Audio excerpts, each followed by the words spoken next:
เรียนรู้เฝ้ารักษาแต่เกิดมาจึงเป็นคนแต่เกิดมาจึงเป็นคนแสนลำบากกายบ่คิดหน้าลำบากตนเหนื่อยใจไม่กังวลอยู่กับลูกทุกเวลาอยู่กับลูกทุกเวลาแม่กินข้าวนอนแม่ก็ต้องแล่มาหางานน้องโชว์เต็มตา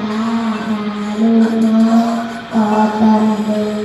หาลูกน้องก็ต้องเดินอย่างเดินเนื้อ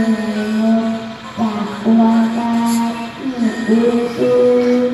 อดกินอดนอนสู้เดินลำบากนักก็เอาคนลำบากนักก็เอาคุณพ่อ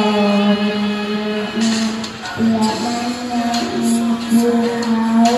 แผ่นดินทางโน้นเอา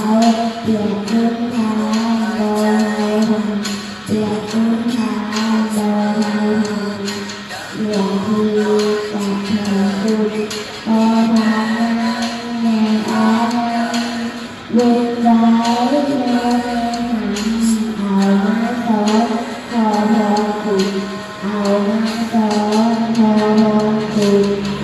สอนทางที่ดีใจเมื่อโบเรียนไว้เป็นทุกแล้วจึงจะเดินคุณให้จริงตามธรรมะให้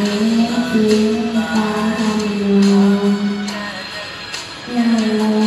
จึงนับได้ว่าจะเป็นคนแท้แค่เขาที่ต้องหาแหลกนั้นที่ดีจริงแหลกนั้นที่ดีจริงแค่คุณ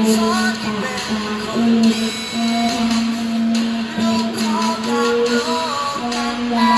ก็บ่สิคุณงานเองหากคุณงานเองสุดเธออย่ามัวเลยลูกคุณกว่าที่เธอรู้สุดจังหวะทุกวันเธอสุดจังหวะทุก